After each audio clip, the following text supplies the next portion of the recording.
본 방송에서 제공하는 투자 정보는 투자 판단에 대한 조언입니다. 방송에서 제공하는 주식의 가치, 가격 상승 및 가격 하락에 대해서는 방송사에서 보장하지 않습니다.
안녕하십니까. 막상막하 투맨쇼 시즌2의 김혜영입니다. 한 주를 시작하는 월요일 보냈습니다. 오늘 월요 시장은 월요병을 지나 이른바 블랙 먼데이라는 이야기까지 나오는 상황이었는데요. 특히나 코스닥 쪽에서 투매 흐름이 좀 강하게 나왔습니다. 4% 가까이 급락했고요. 이 가운데 상대적으로 코스피 좀 견조하다라는 의견도 있었지만 내부적으로 살펴보면 상황은 여의치가 않습니다. 코스피 중소형주, 대형주를 중심으로 한 반등이 좀 나왔을 뿐 중소형주에서는 강한 하락 흐름이 이어졌는데요. 이렇게 대내외적으로 어떤 모멘텀이 좀 부재한 상황에서 우리는 어떤 부분에 포커스를 좀 맞춰봐야 하는 걸까요? 오늘도 막상막하 투맨쇼 함께 하시면서 한 주 시장을 이길 수 있는 전략과 종목 챙겨보시기 바라겠습니다. 자, 그럼 지금부터 막상막하 투맨쇼 본격적으로 시작합니다.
오늘 코스닥 쪽에서 투매 흐름이 좀 나오면서 개인 투자자분들의 이런 불안감은 극에 달하는 시장 상황이 연출이 되고 있습니다. 이 가운데 원달러 환율은 어느 정도 안정세에 접어들 수 있는 걸까요? 오늘 1067원 선에서 하락 마감됐다는 소식 증시의 화제일분 통해서 확인해봤습니다. 자, 그래서 본격적으로 이 막상막하 투맨쇼를 즐거운 전투장으로 만들어주실 두 분 모셨는데요. 어떤 분들인지 화면 통해서 먼저 만나보겠습니다. 10월 13일 월요일 막상막하 투맨쇼 시즌2의 오늘의 출연자입니다. 주식 승천과 막상막하 투맨쇼 시즌1의 부동의 수익률 1위를 기록하셨던 분이죠. 정재훈 멘토님 자리하셨습니다. 자, 이어서 실적 대비 저평가 종목을 발굴해 주시는 분입니다. 마스터 전문가님 함께합니다.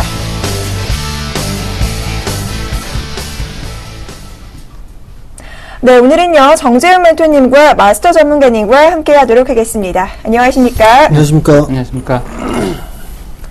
자, 먼저 오늘 시장 상황, 시황부터 분석을 좀 해봐야 할 텐데요. 정재훈 멘토님과 먼저 이야기 좀 나눠보도록 하겠습니다. 자, 멘토님, 오늘 시장에서요, 대형주, 경기 민감주 쪽으로 반등이 조금 나오기는 했는데, 여전히 변동성은 좀 확대되는 모습이 아닌가 싶습니다. 오늘 시장 상황 어떻게 보셨나요? 예, 금일도 좀 개파락 출발을 좀 해주는 그런 모습이었습니다. 1920포인트대에서, 출발을 좀 해주는 그런 모습들이었었죠. 장중의 흐름들을 좀 보게 된다라면, 시초가가 1920선을 좀 하회를 하면서 출발했었습니다. 그리고 난 이후에 환매수가 좀 들어와주는 그런 모습들이었었죠. 결국 양봉으로 좀 마무리가 돼 있는 그런 상황들이었었지만 0.7%대 밀려 내려오는 그런 모습들이 나타났습니다. 아마도 종목들로 좀 보게 된다라면 중형주와 소형주 쪽 같은 경우는 아래 꼬리가 좀 달리는 그런 모습이었었지만 하락폭이 좀 상대적으로 좀 컸다라고 좀 보셔도 좋을 것 같고요. 그나마 양봉이 좀 나왔던 부분들은 업종 대표주들 위주로 기술적인 반등의 흐름들이 나왔다라고 좀 보셔도 좋을 것 같습니다. 잠깐 좀 화면을 보시면서 말씀을 좀 드려보도록 하겠는데요. 시가총액 상위 종목군들을 좀 보시게 된다라면 삼성전자가 금일 0.3% 가까이 반등이 나왔었고요. 그 다음에 자동차 쪽에서는 현대차, 유틸리티는 한국전력, 그리고 철강에서는 포스코, 그 다음에 인터넷 서비스 쪽에서는 네이버, 현대모비스, 금융 쪽엔 신한지주, 통신 쪽에는 SK텔레콤, 이런 종목구들, 즉 업종 대표주들이 좀 상승을 해주면서 어느 정도 낙폭을 만회를 했다라고 좀 보셔도 좋을 것 같습니다. 그렇지만 금일 같은 경우 최근에 많이 올랐던 섹터들이죠. 내수 섹터들, 특히나 화장품주들이 금일 급락의 모습들이 나타났습니다. 실적이 좋은 부분들은 사실이지만 너무 많이 올랐기 때문에 단기적인 차익 매도가 나왔다라고 좀 보셔도 좋을 것 같습니다. 시장이 함께 많이 밀려 내려오면서 대형 섹터들이 시장과 함께 크게 큰 폭으로 밀려 내려왔기 때문에 반등의 흐름들은 아마 조금 더 이어질 겁니다. 그렇지만 추세를 회복하기에, 즉 추세를 전환시키기에는 다소 역부족한 그런 부분들이 여전히 좀 남아있다라고 좀 보셔도 좋을 것 같고요. 이들 종목군들은 물타기를 한다거나 아니면 신규 매수 자리를 좀 잡는다라고 한다면 저는 일단 반대의 의견을 좀 드리고 싶다라는 점 말씀을 좀 드리도록 하겠고요. 코스닥 시장 같은 경우도 금일 급락의 흐름들이 좀 나왔습니다. 일단 지난주 금요일장에 이어서 금일 같은 경우도 큰 폭의 좀 하락을 좀 보였었는데요. 여전히 외국인 쪽과 기관 쪽에서 동반 쪽으로 매도를 해주는 그런 모습들이 보이면서 급락의 흐름들이 나왔습니다.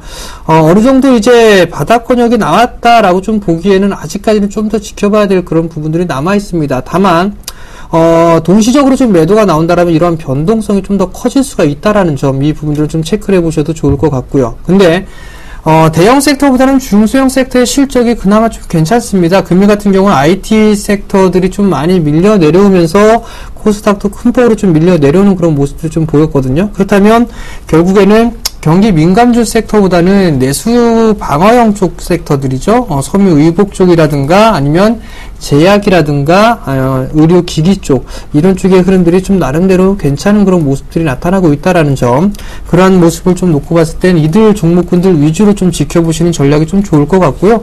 게임주 또한 마찬가지입니다. 금일 제약주들 뿐만 아니라 어느 정도 이 게임주들도 좀 괜찮은 그런 모습들이 나타나는데 아직까지는 현재 진행형이다라고 좀 보셔도 좋을 것 같습니다.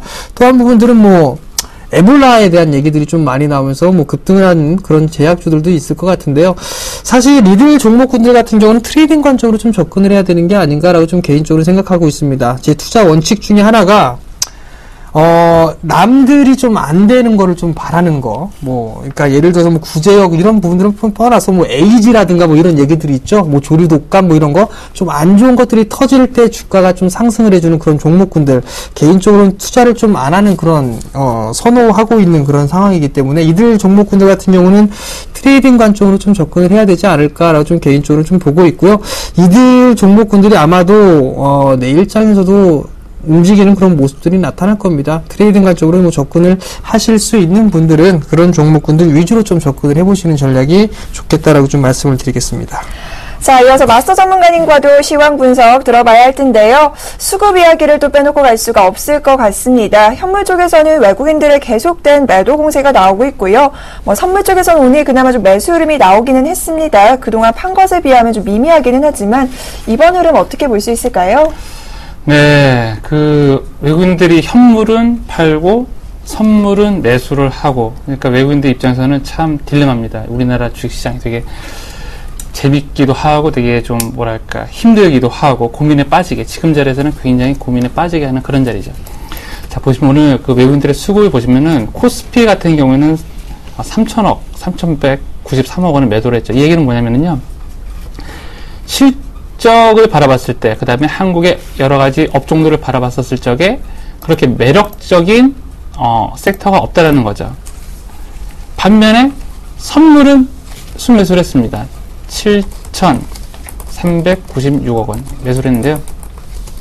여기서 중요한 게 뭐냐면은 외국인들이 지금 이 시장을 바라보는 게 서서히 변하고 있다는 거죠. 첫 번째는 뭐냐면은 일단은 차익 실현을 지금 하고 있는 것 같습니다. 외국인들 입장에서 차익 실현하고 있는 것 같아요. 지금 이거 선물 옵션 한개를 좀 보여드리면은, 지금 외국인들 같은 경우는 지금 누적으로 보면은 현재, 아직 하방으로 밑으로 내려가면 내려갈수록 254 밑으로 내려가면 내려갈수록 지금 이제 수익은 난 상태고요. 254 밑으로 내려가면 내려갈수록 수익이 극대화되는 구조가 있습니다. 그런데 지금 누적으로 보면 그런데 일자로 보면은 현재 외국인들이 상방을 틀었거든요. 수급적인 측면에서 얘기를 보면은, 풀이하면은, 외국인들은 현재, 밸류에이션 대비 코스피 지수를 평가했었을 적에 밸류에이션 대비 저평가 영역에 들어왔다는 거죠. 그래서 선물은 매수를 해주고, 반면에 현물 같은 경우는 실적 부분에 불안한 부분이 있으니까 현물을 매도하는 아주, 좀 되게 영리하다기보다는 오히려 어떻게 보면은, 당연한 지금 매매를 하고 있죠. 그렇기 때문에 지금 저번 주에서도 다시 과거로 돌아가 보면은, 저번 주에, 바로 전주죠. 전주에 제가 이제 출연했었을 적에 코스피 같은 경우에는 좀 지켜보자고 했죠. 어떤 걸 지켜보자고 했냐면 환율을 지켜보고 외국인의 수급을 지켜보자고 말씀드렸습니다. 근데 지금 외국인의 수급이 선물 쪽에서는 들어왔다라는 거. 예, 그러면 현물 쪽에서 좀 들어와 주는 모습을 좀 확인하셔야 될 것 같고, 1주 전에는 제가 이제 코스피 조금 더 빠질 수 있다라고 말씀드렸고, 한 2주 전에는 이제 코스닥을 제가 설명을 드리면서, 자, 코스피는 시가총액제이기 때문에 밸류에이션이라는 게 있다. 즉, PBR이라는 개념이 있기 때문에 매수세가 들어올 수 있다라고 말씀을 드렸습니다. 하지만 코스닥은 2주 전에 제가 말씀드렸죠. 시가총액제가 아니라 액면가 총액제이기 때문에 450, 550 이런 지수 자체가 저평가를 보장하지 않는다. 반드시 수급을 확인해야 한다고 말씀드렸는데, 오늘 코스닥 시장 외국인하고 기관이 동시에 매도를 때리면서 큰 폭의 하락을 했습니다. 자, 이 서울경제TV 시청자 여러분들, 코스닥은 수급 싸움입니다. 수급 싸움. 540, 520, 저평가. 이거는 말도 안 되는 소리고요. 오로지 수급에 의해서 바라보셔야 될 것 같고, 코스피 같은 경우에는, 좀 밸류에이션을 좀 고려한다면은 저감에서 분명히 들어온다는 거죠. 그래서, 좀 초보 투자자분들께 좀 당부를 드리면은, 코스닥 종목보다는 코스피 종목 쪽에 주식 투자를 하시는 게 이런 급락장에서 좀 화를 면하는 하나의 방법이 아닐까, 그런 생각이 좀 듭니다. 자, 그렇다면요, 정재영 멘토님께서는 이 코스닥의 급락이 추세 하락을 의미하는 게 아니냐라는 의견들도 있다고 하는데요. 이 부분 어떻게 보세요? 추세 하락이라기보다는 여전히 박스권 여기에 좀 갇혀있다라고 좀 보셔도 좋을 것 같습니다. 개인적으로 좀 보고 말씀을 좀 드리자면, 거래소 시장하고 코스닥 시장 양분을 해서 좀 보는 것보다도 지금 시가총액이 어느 정도 되느냐, 즉 대형 섹터냐 아니면 중소형 섹터냐, 이 부분들을 정해놓고서 보는 게 좀 좋을 것 같습니다. 또 한 부분들 좀 더 세부적으로 좀 보게 된다라면, 업종별로 좀 따져놓고, 즉 시가총액 규모가 큰 주식이냐 아니면 작은 주식이냐 이 부분들을 놓고요. 그 다음엔 업종별로 좀 놓고 보는 전략이 좀 좋지 않겠나 싶습니다. 과거에는 코스닥 종목군들 시가총액 상위 종목군들을 보게 되면 IT 쪽, 즉 IT 부품 쪽의 섹터들이 상당수 좀 포진이 돼 있던 그런 상황들이었는데, 지금 모습들은 그렇게 그런 모습들이 나타나고 있지가 않거든요. 결국 추세적으로 뭐 하락 추세에 접어들었다라고 좀 보여지지는 않습니다. 다만 코스닥 차트를 좀 보시면서 말씀을 좀 드려보도록 하겠는데요.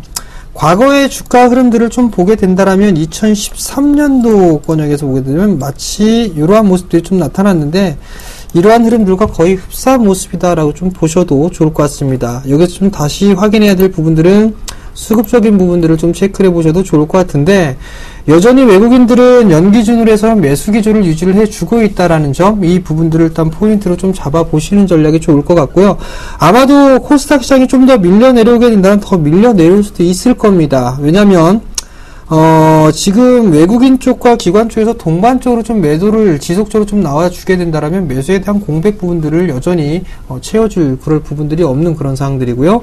신용에 대한 신용 잔고 부분들도 상당히 좀 늘어나고 있는 그런 추세에서 크게 쉽게 꺾이지 않는 그런 모습들이기 때문에 한 번쯤은 떨어지고 있다. 결국은 여전히 뭐 비추세 구간들로 좀 보셔야 될 것 같다라는 점을 좀 말씀을 드려보도록 하겠고요. 그렇다고 해도 저는 여전히 중소형주 쪽에 좀 메리트를 가지고 있다라는 점 말씀을 드리고 싶습니다.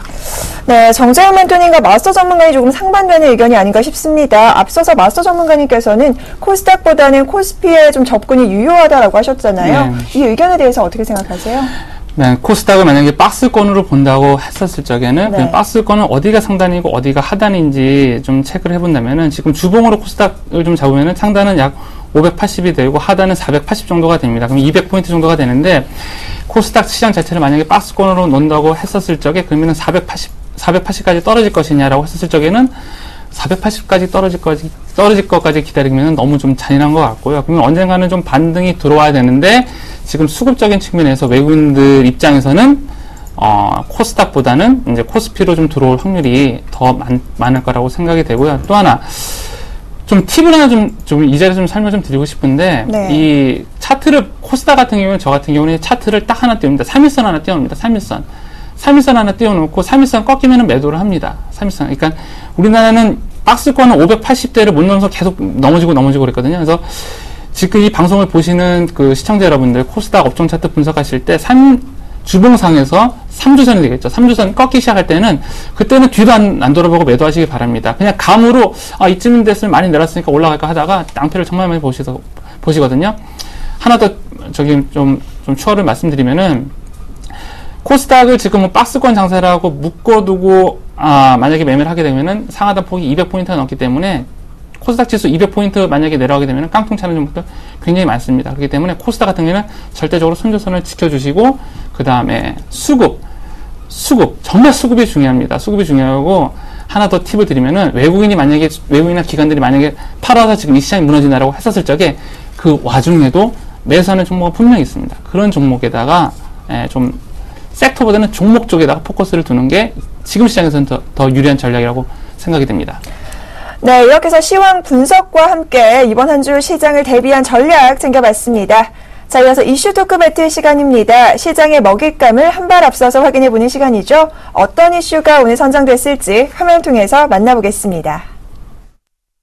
3분기 실적 발표를 앞두고 있는 국내 석유화학업계의 실적이 좀처럼 회복되지 못하고 있습니다. 통상 화학업종의 특성상 3분기는 1년 중 가장 실적이 좋은 시기지만, 세계 경기 불황 여파로 예년만 못한 성적을 낼 전망인데요. 특히 중국 경기 회복이 예상보다 늦어지면서 수요가 살아나지 못하고 있는 모습입니다. 증권 석유화학업계에 따르면 LG화학은 주력 사업인 석유화학 부분에서 시장 기대치에 못 미치는 부진한 실적을 낼 것으로 관측되고 있습니다. 이처럼 대부분의 화학업체들은 2분기 대비 실적 개선에도 불구하고 영업이익이 줄어들 것으로 예상되고 있습니다. 국내 석유화학업계가 지난해 말부터 올해 상반기까지 수요 부진과 제품 가격 하락 등으로 최악의 성적표를 내놓은 점을 감안하면 그간의 실적 부진을 만회하기엔 턱없이 부족하다는 평가가 나오고 있는데요. 과연 중국에 발목 잡힌 석유화학업계, 언제쯤 침묵을 깨고 날개짓을 할 수 있을까요? 잠시 후 스튜디오에서 이와 관련된 본격적 토크 배틀이 시작됩니다.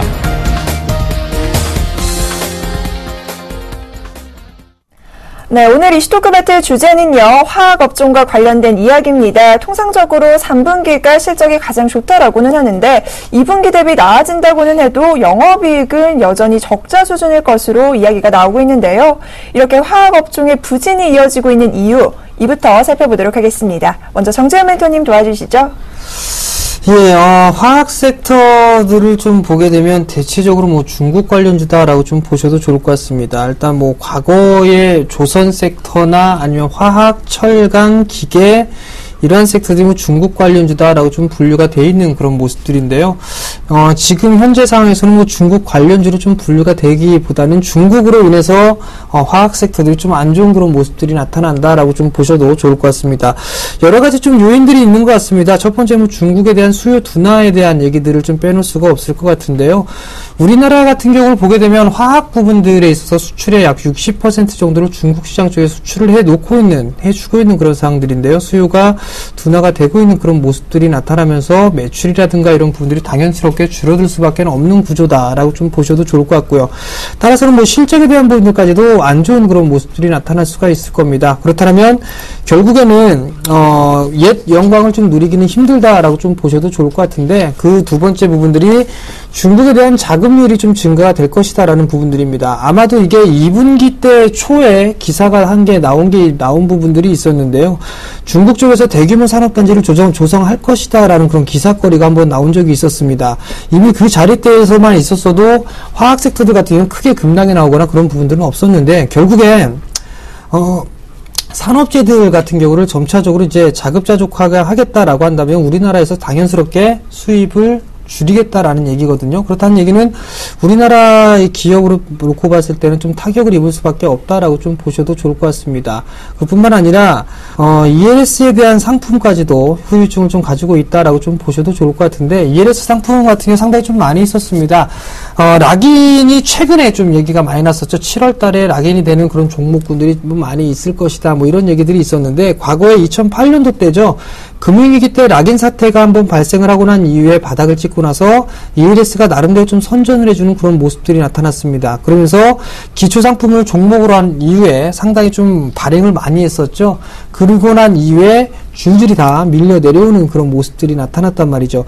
결국엔 후유증이다라고 좀 보셔도 좋을 것 같습니다. 이뿐만이 아니라 과거 보게 된다라면 뭐 자문형 랩이 탄생을 했을 때 자문사 7공주나 뭐 이런 얘기들이 좀 많이 나왔었단 말이에요. 그러한 항상 신규 새로운 것들을 좀 선보이게 된다라면 그때에 따른 항상 후유증이 좀 나타났었습니다. 그 부분들이 지금 자리대에 이어지고 있다라고 좀 보셔도 좋을 것 같고요. 마지막 부분들을 보게 되면 한국에 대한 산업 구조적인 변화다라고 좀 보셔도 좋을 것 같습니다. 단순하게 좀 생각해 보시면 될 것 같습니다. 리온쿠친에는 기업이 22,000원대에서 만원대를 훌쩍 뛰어넘는 거의 뭐 2만원을 넘는 그런 모습까지 나타났단 말이죠. 왜 그럴까라고 좀 생각해 보면 단순하게 생각해 보면 우리나라가 일본 시장에서 약 한 10년 정도 뒤처져 있다라는 얘기들을 단순하게 얘기를 합니다. 그렇다는 얘기는 과거에 우리나라가 돌이켜서 좀 생각을 해보면 IT나 아니면 산업 쪽 섹터가 치고 올라가는 그런 흐름들이 나오면서 일본 기업들, 즉 소니나 파나소닉 이런 기업들이 무너지는 그런 모습들이 나타났거든요. 그렇다는 얘기는 우리나라에서 일본 시장을 이제 추격을 해왔기 때문이다라고 좀 보셔도 좋을 것 같고 그 자리대를 넘어갔었죠. 그러면 지금 현재 중국 시장 같은 경우는 고스란히 화학 쪽 섹터를 넘어오고 있다라고 좀 보셔도 좋을 것 같습니다. 비단 화학 섹터뿐만 아니라 여러 가지 섹터도 있죠. 또 조선 섹터도 좀 볼 수가 있고요. 옛날 중국 관련주라고 분류가 돼 있었던 그런 종목군들 자체가, 섹터들 자체가 지금 중국 쪽에 위협을 좀 받고 있다라는 그런 모습들로 놓고 봤을 때는, 구조적인 산업에 대한 변화다라고 좀 보셔도 좋을 것 같습니다. 개인적으로 놓고만 보게 되면,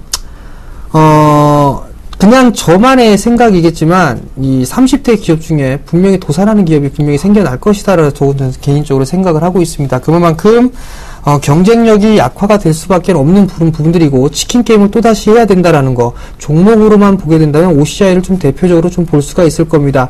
치킨 게임의 승자라고 얘기했었던 그 OCI가 지금 주가는 10만원대 초반까지 밀려 내려왔다는 거, 이 부분들만 놓고 보더라도 상당히 경쟁은 치열해질 수밖에 없는 그런 구조로 변화가 되고 있다라고 좀 보셔도 좋을 것 같습니다. 결국 이러한 섹터들을 투자를 하는 것보다는 다른 쪽 새롭게 성장할 수 있는 그런 섹터들 위주로 접근을 하는 게 저는 개인적으로 좀 올바르다라는 점을 말씀을 드리고 싶습니다.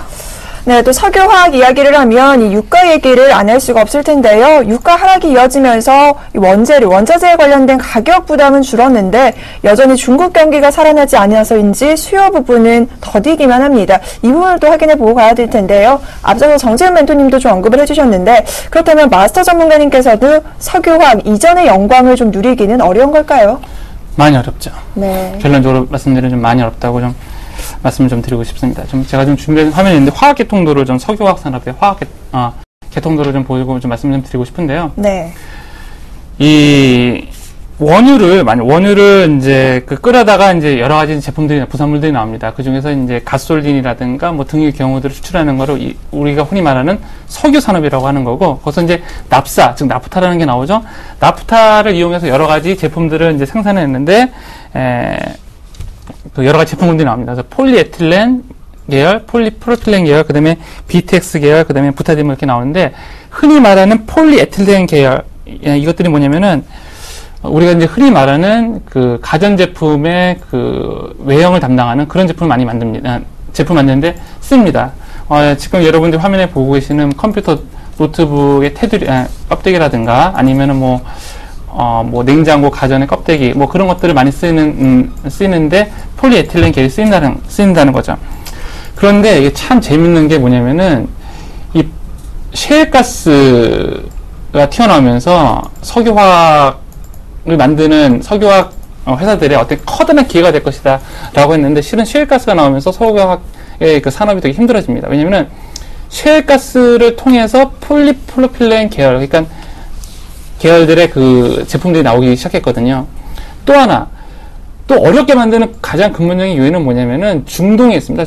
중동에서 얘네들이 아니라 중동에서 처음에는 석유만 만들어서 팔았는데, 팔고 보니까, 아니, 다른 나라 보니까, 한국 같은 나라 보니까 이거 가지고 뭐 다른 것들도 많이 부산물 잘 만들어서 파는데, 그러면서 중동에서 뭘 만들기 시작하면은 에탄가스 가지고, 석유화학 제품을 만들기 시작합니다. 근데 에탄가스가 원유를 통해서 나오는 그 제품보다 가격 경쟁이 훨씬 더 뛰어납니다. 그렇기 때문에 지금 원유 가격이 내려가고 있는데도 불구하고 석유화학 그 회사들의 그 이익이 안 좋아지는 건 뭐냐면은 바로 이런 중동에서 보급되는 저가의 에탄올 계열의 폴리프로필렌, 이런 제품 때문에 힘들다는 거죠. 더 하나 힘든 건 뭐냐면은 그 중국의 자급자족률이 높아졌다는 겁니다. 굉장히 높아졌다는 거죠. 제가 만약에 중국의 지도자라고 만약에 생각한다면은 굳이 그게 만들기 그렇게 어렵지 않으면은 굳이 우리나라에서 수입해서 쓰지 않을 것 같습니다. 그냥 자급자족으로 해결할 것 같다는 생각이 들거든요.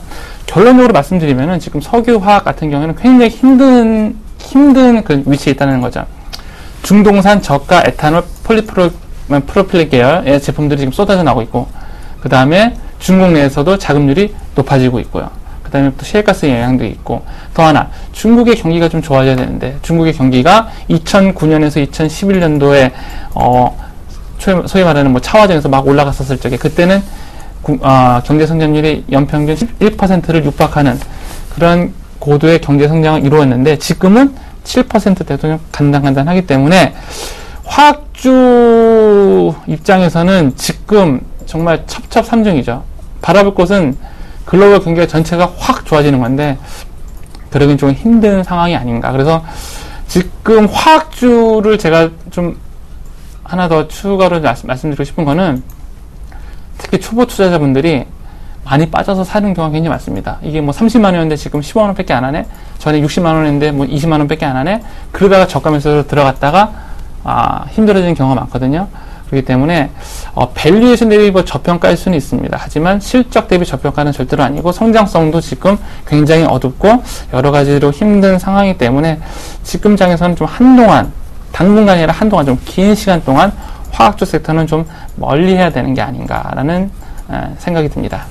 자, 마스터 전문가님은 화학 섹터는 당분간은 좀 멀리 하자라고 하셨는데요. 그렇다면 정재훈 멘토님, 업황이 호전은 되기엔 좀 힘들 것이다라고 앞서서 얘기를 좀 해주셨는데, 가격 메리트로 봐도 접근하기에 좀 위험한 상황일까요?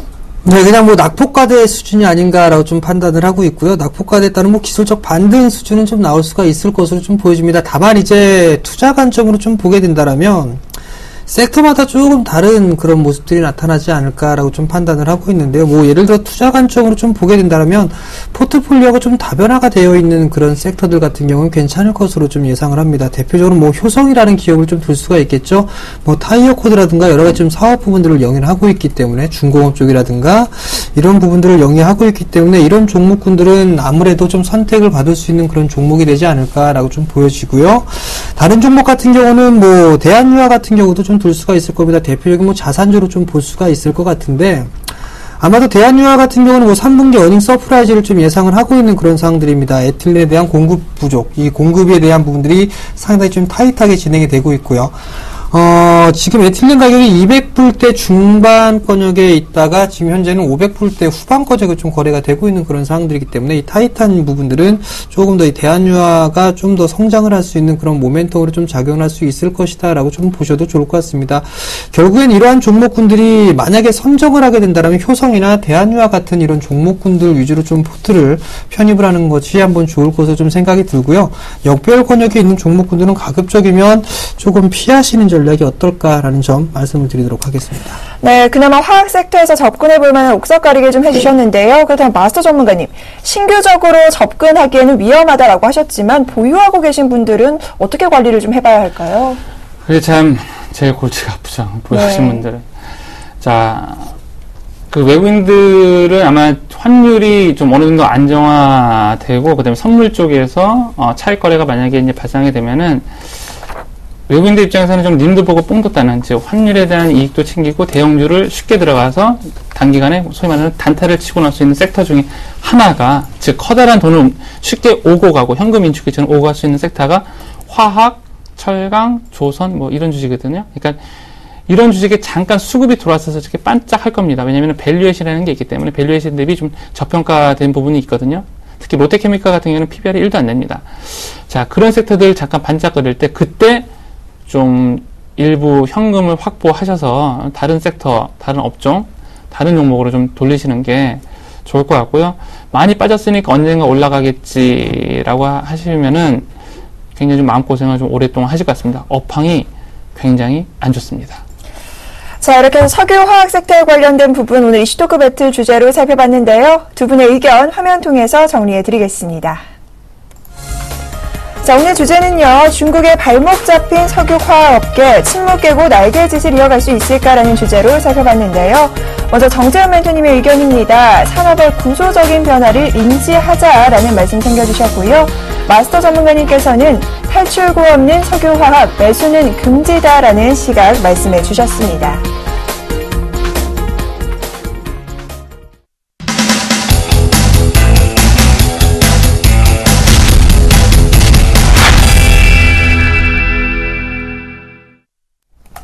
(10월 13일) 월요일 막상막하 투맨쇼 시즌2 오늘의 출연자 포트폴리오 수익률 확인해 보도록 하겠습니다. 먼저 정재훈 멘토의 포트입니다. 현재 포트에는 총 3종목 편입이 되어 있는데요.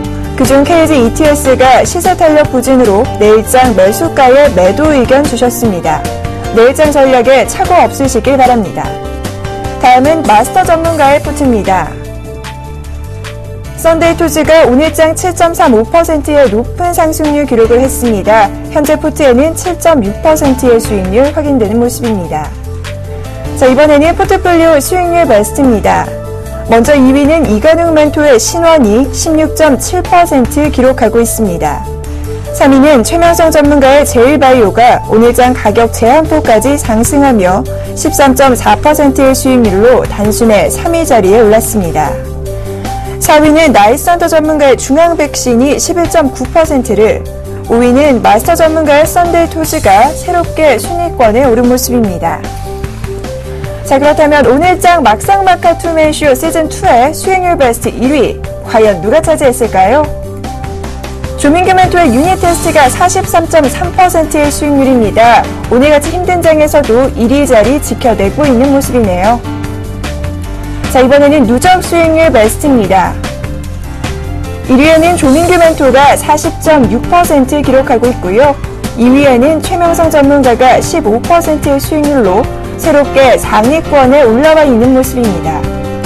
3위는 이관욱 멘토가 10.3% 기록했네요.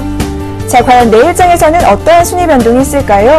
내일장에서도 막상막하 투맨쇼 함께 하시면서 높은 수익률 기대해 보시기 바라겠습니다.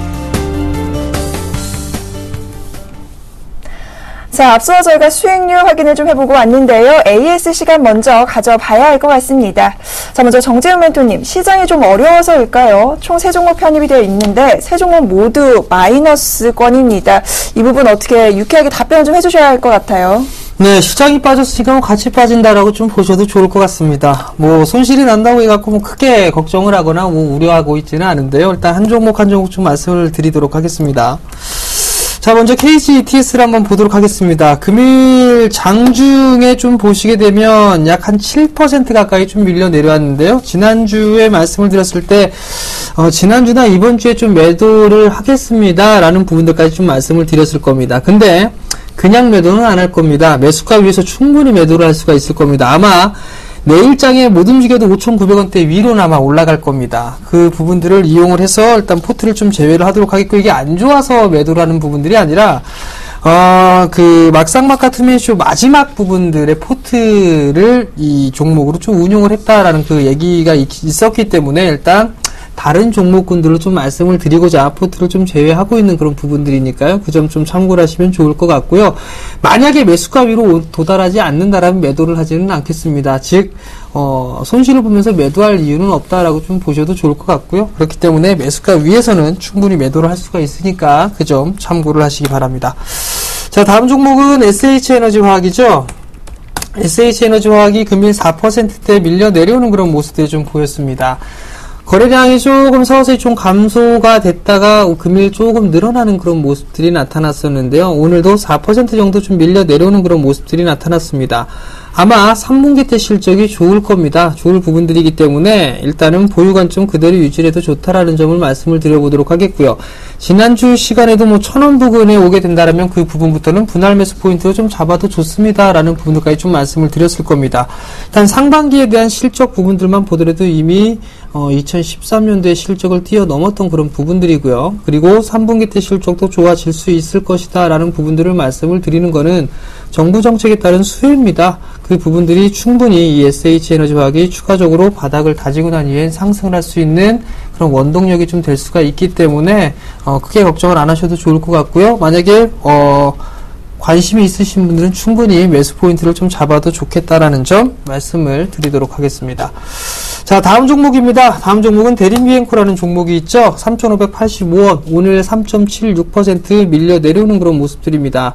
한 차례 큰 폭의 좀 상승을 기록을 했었습니다. 그리고 난 이후에 4,800원대까지 상승을 해줬다가 지금 4,800원대에서부터 약 한 3,400원 정도 때까지 가격적인 좀 조정을 가파르게 좀 받아주는, 즉 고점에서 약 30% 정도 조정을 받고 난 이후에 지금 이제 박스권으로 좀 들어가 있는 그런 상황들인데 크게 염려가 되고 있지는 않습니다. 마찬가지로 턴어라운드에 대한 부분들이기 때문에 일단 충분히 좀 보유를 해도 좋다라는 점을 좀 말씀을 드려보도록 하겠습니다.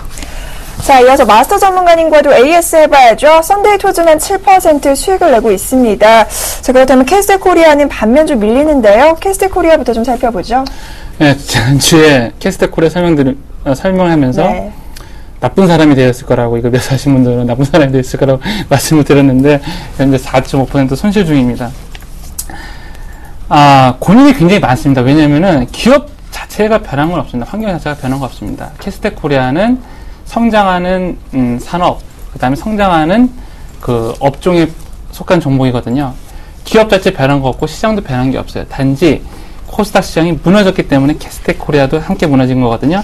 자, 기업의 펀드멘탈이 변하지 않았다라는 거는 수급적인 측면에서 바라볼 수가 있는데, 자, 수급을 보시면은 오늘 그 캐스텍 코리아 수급을 좀 보여드리면은, 네. 오늘 기관 투자자들, 특히 그 중에서 실적에 가장 민감하다는 투신에서는 계속 캐스텍 코리아에 대해서 지금 매수 관점에서 지금 쳐다보고 있습니다. 네, 바라보고 있거든요.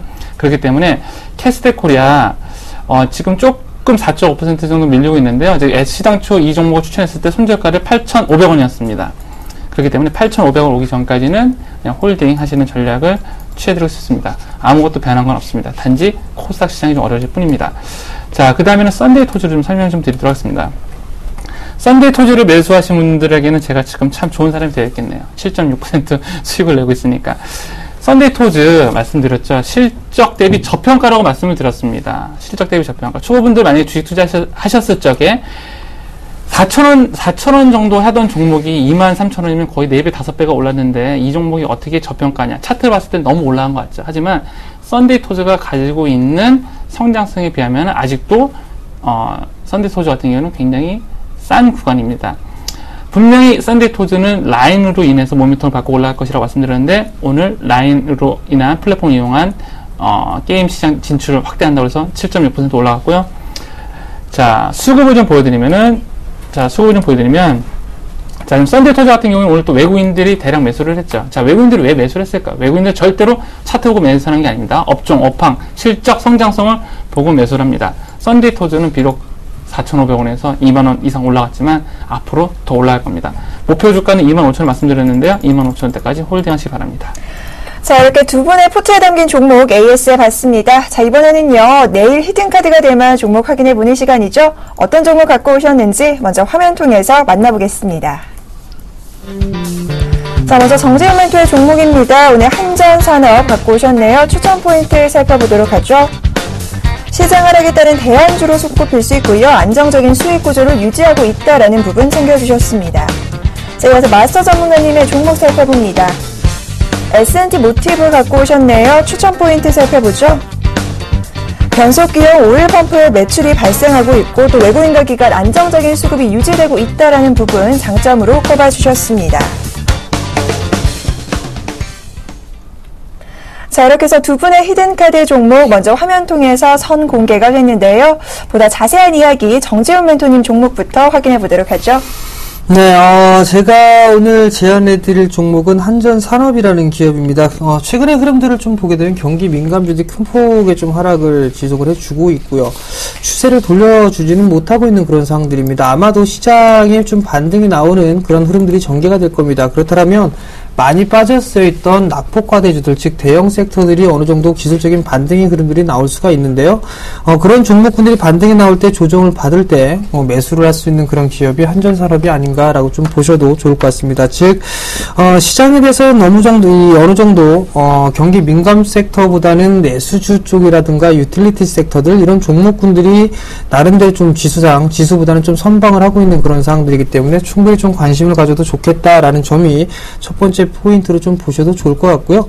두 번째 포인트는 안정적인 수익 구조를 유지를 하고 있는 그런 기업이다라고 좀 보셔도 좋을 것 같은데 이 기업 같은 경우는 검진 사업 그리고 발전 사업 등 부분들을 좀 영위를 해 놓고 있는 그런 상황들인데요.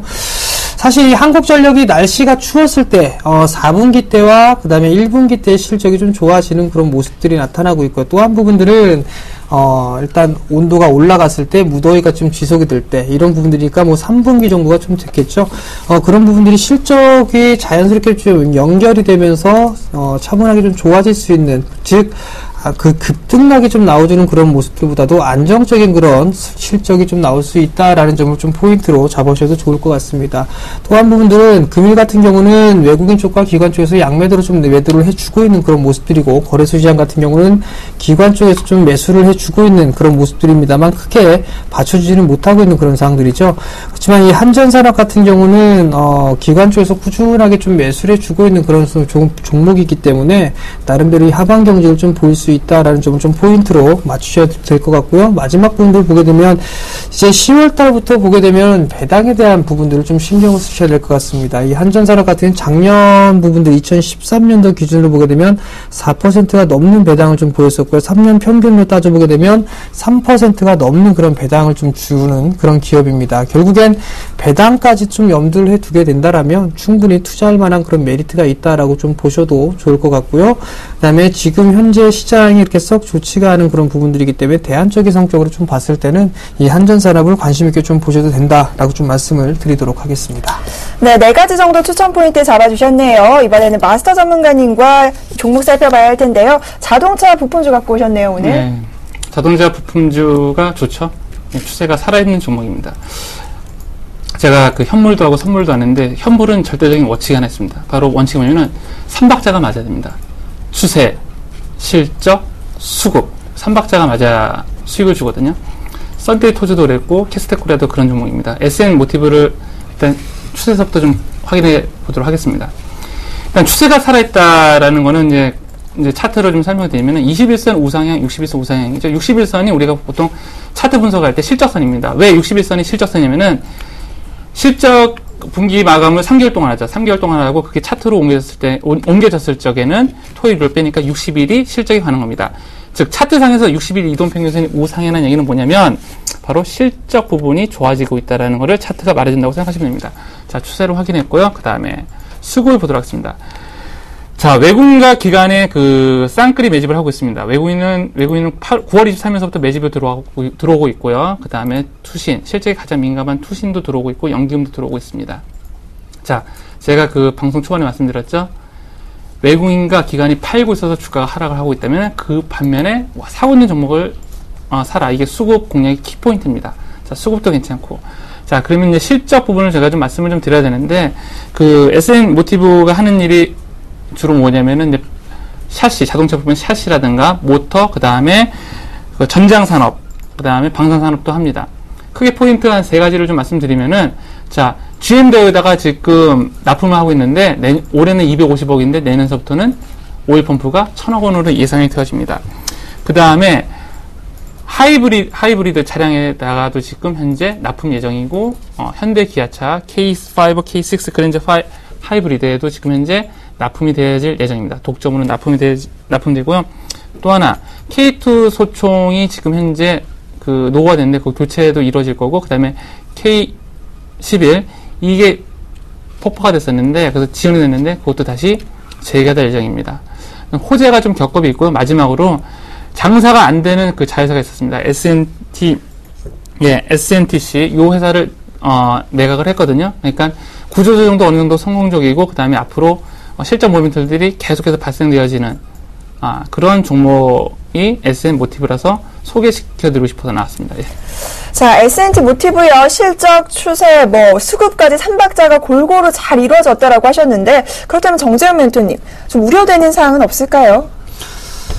우려되는 부분들은 딱히는 없는 것 같습니다. 실적도 좀 괜찮은 그런 모습들이고, 그 다음에 수급적인 부분들도 나름대로 좀 괜찮은 그런 모습들이 있는 종목이기 때문에 충분히 관심을 가져도 될 만한 종목이 아닌가라는 좀 판단이 드는데요. 네. 한 가지 좀 궁금한 부분들은 지금 이게 GMBO 쪽에 거의 매출의 70% 이상 좀 차지하는 그런 부분들로 알고 있거든요. 그러면 이 현대기아차 같은 경우도 아까 좀 전에 말씀을 하셨을 때는 어느 정도 이제 납품 예정이다라는 부분들이 있는데 그 부분들이 언제쯤 좀 진행이 되는지 그 부분들을 좀 알 수가 있을까요? 지금대는 납품은 70%가 아니라 50%고요. 그래서 국산이 한 30% 정도가 됩니다. 그래서 환율에 대한 걱정은 크게 안 해도 될 것 같고요. 그 다음에 현대기아차 납품은 2015년, 그러니까 내년이죠. 그러니까 내년이니까 지금서부터, 또 조금 내년 실적에 영향을 받는다고, 판단이 되어집니다. 자, 그렇다면 마스터 전문가님께서는 한전산업, 시장 하락에 대비한 대안주로 좀 일어설 수 있을 거다라고 동의하세요? 조금 다른 생각이었습니다. 왜냐면은, 한전산업, 실적이 좋다라고 했었을 적에는 그럴 수 있다고 생각되는데, 이 회사가 가지고 있는 EPS가 300원대입니다. PBR이 이 정도가 넘거든요. 그러면은 실적 대비 지금 그러니까 EPS 대비 고평가고 또 하나는 이게 비교라서 만약 퍼가 17 정도 되는데 비교할 만한 다른 업종이 없습니다. 그런 부분에서 좀 설명 좀 듣고 싶습니다. 자, 대표적으로 좀 보게 되면 한전 KPS를 좀 들고 좀 보셔도 좋을 것 같습니다. 자, 화면을 좀 보시게 되면 한전 KPS의 PBR을 보게 되면 5배가 좀 넘어가고 6배가 넘어가고 있는 그런 사항들이죠. 일단 이 기업을 올해 2014년도에 시장이 형성이 됐을 때 일단 관심 있게 좀 봐야 될 그런 종목입니다. 라고 해서 여러분들께 좀 소개를 시켜드렸을 겁니다. 그때 당시에 주가가 5만원대에 있던 주가가 지금 93,000원대까지 찍어주고 지금 약간 조정을 좀 받고 있는 그런 모습들인데요. 시장에 대해서는 이 트렌드라는 게 있는 것 같습니다. 즉 경기 민감주들이나 이런 섹터들 같은 경우는 PBR이라든가 PER 상당히 좀 중요한 부분들이죠. EPS나 이런 부분들 상당히 좀 중요합니다. 기본적 분석에 있어서 필수적인 그런 요건이다라고 좀 보셔도 좋을 것 같은데요. 지금 한전산업 같은 경우도 이러한 기업들이 이렇게 많지가 않습니다. 그렇다는 얘기는 지금 시장에서 거의 독보적이다라고 좀 보셔도 좋을 것 같거든요. 그렇다면 업종 대표주라고 좀 보셔도 좋을 것 같습니다. 그렇다면 또 한 가지 부분들은 업종 대표주들 같은 경우는 일정 부분들의 프리미엄을 좀 부과를 받을 수 있다라고 좀 보셔도 좋을 것 같거든요. 그렇다는 얘기는 아마도 지금 상황 쪽에서는 충분히 좀 더 메리트가 있는 그런 기업이 아닌가라고 좀 보셔도 좋을 것 같고요. 올해 누적으로만 좀 보게 된다라면 한전산업 같은 경우를 좀 보시게 된다라면 기관 쪽에서 100만 주가 넘는 물량을 좀 매수를 해 놓고 있는 그런 상황들이고요. 외국인 또한 마찬가지로 30만 주 이상 매수를 해 놓고 있는 그런 상황들이기 때문에 충분히 성장이 가능하다라는 부분들 포인트를 맞추셔도 좋을 것 같고요. 아마도 이러한 추세가 당분간은 좀 유지가 될 것이다라고 좀 개인적으로 판단을 하고 있기 때문에 이러한 종목들은 충분히 상승을 할 수 있다라고 좀 보고 있습니다. 네, 이어서 바로 가격 전략도 살펴보도록 하죠. 네, 가격적인 전략을 말씀을 좀 드려보도록 하겠는데요. 네. 좀 전에 말씀을 드렸던 부분들, 수급적인 부분들을 보게 되면 올해 1월달부터 10월달 금일까지죠. 누적 순매수의 추이를 보게 된다라면 기관 쪽에서 약 110만 주대를 좀 매수를 해 놓고 있고요. 그 다음에 외국인 쪽에 34만 주 정도를 좀 매수를 해 놓고 있는 그런 상황들입니다. 나름대로 좀 괜찮은 부분들이고요. 가격적인 전략은 오늘 3%대 3.76%의 상승 마무리가 좀 됐습니다. 매수 포인트는 5,400원부터 분할 매수 포인트를 좀 잡아보시면 좋을 것 같고요. 목표가는 6,400원, 즉 정고점 자리 때까지 일단 짧게 잡아드리고 대응을 해 나가도록 하겠고요. 손절 가격은 4,900원을 제시를 해드리도록 하겠습니다. 네, 이어서 마스터 전문가님도 매매 전략 간략하게 살펴주시죠. 네, 오늘 종가가 37,350원이죠. 오늘 매수 종가 기준으로 매수를 하셔도 됩니다. 그 다음에 손절가는요, 이 종목은 60일 이동평균선 지지를 받았거든요. 자, 60일 이동평균선 의미가 있습니다. 실적을 말한다고 했는데요. 60일 이동평균선을 훼손할 것 같은 가격 36,500원의 손절가를 제시해드리고, 마지막으로 목표가는 41,000원대까지는 무난히 올라갈 만한 종목이라고 생각이 듭니다. 네, 두 분의 히든카드 종목 화면으로 다시 한번 확인해 보겠습니다. 자, 먼저 정재훈 멘토의 종목 오늘 한전산업이죠. 시장 하락에 따른 대안주고요. 안정적인 수익 구조가 유지될 것이다라는 부분 살펴주셨습니다. 매매 전략 살펴보도록 하겠습니다. 자, 한전산업 매수가는 5,400원, 목표가는 6,400원, 손절가는 4,900원입니다. 자, 이어서 마스터 전문가의 오늘 종목입니다. S&T 모티브 갖고 오셨죠? 변속기용 오일 펌프 매출 발생이 기대가 되는 부분입니다. 이어서 매매 전략 살펴보도록 하겠습니다. 자, 오늘 S&T 모티브 매수가는 37,500원, 목표가는 41,000원, 손절가는 36,500원 제시해 주셨습니다. 검색창에 샘플러스를 입력하시고 전문가 방송을 클릭하시면 서울경제 특급 전문가들이 여러분의 수익률을 책임집니다. 주식 투자 샘플러스와 함께하세요. 네, 투맨쇼 저희가 준비한 소식 여기까지입니다. 저희는 내일 이 시간 다시 찾아오도록 하겠습니다. 두 분 전문가님 여기서 보내드리고요. 함께해 주신 여러분 고맙습니다.